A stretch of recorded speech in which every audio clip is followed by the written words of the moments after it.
एक राजा था जिसके यहां बेटा पैदा नहीं हो रहा था। उसे किसी तांत्रिक ने सलाह दी कि आप ही के राज्य में किसी छोटे बच्चे की बलि चढ़ा दीजिए, अगले 1 साल में आपके यहां बेटा पैदा हो जाएगा। राजा ने ऐसा ही किया। अगले ही दिन ऐलान करवा दिया कि जिस घर से बच्चा दिया जाएगा उस घर को ढेर सारा धन दिया जाएगा। राजा का यह ऐलान एक गरीब परिवार ने सुना तो अपने घर के सबसे छोटे बच्चे को भेज दिया कि यह बच्चा हमारे किसी काम का नहीं, इसे रख लो।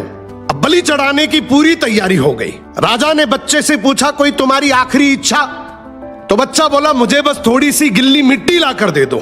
मिट्टी लाई गई तो उस बच्चे ने उस मिट्टी से छोटे छोटे 4 मकान बनाए और उसके बाद एक एक करके 3 मकानों को लात मारकर गिरा दिया, एक को रहने दिया और उसके सामने हाथ जोड़कर दुआ की और राजा को बोला, अब मेरी बलि चढ़ा दो।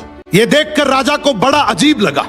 वो डर सा गया कि शायद बच्चे ने कोई तंत्र विद्या की हो। उसने बच्चे से पूछा, तूने ये क्या किया था?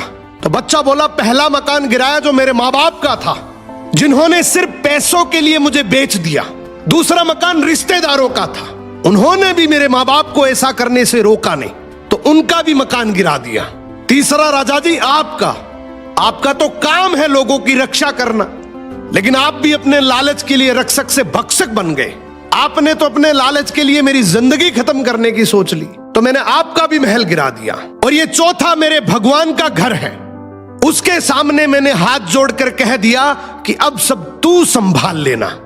राजा ने बच्चे की बात सुनी तो आंखों में आंसू आ गए और गहराई से सोचा कि किसी हंसती खेलती जिंदगी को खत्म करके मुझे बेटा मिल भी गया तो मेरे किस काम का, क्योंकि मेरे राज में न्याय की भूल हो सकती है लेकिन उस ऊपर वाले की डायरी में गलती की कोई गुंजाइश नहीं है।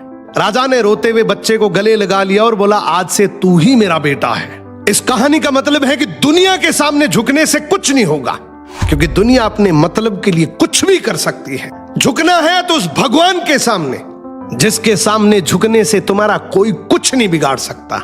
समर्पण करना है तो उस परमपिता परमेश्वर को करो।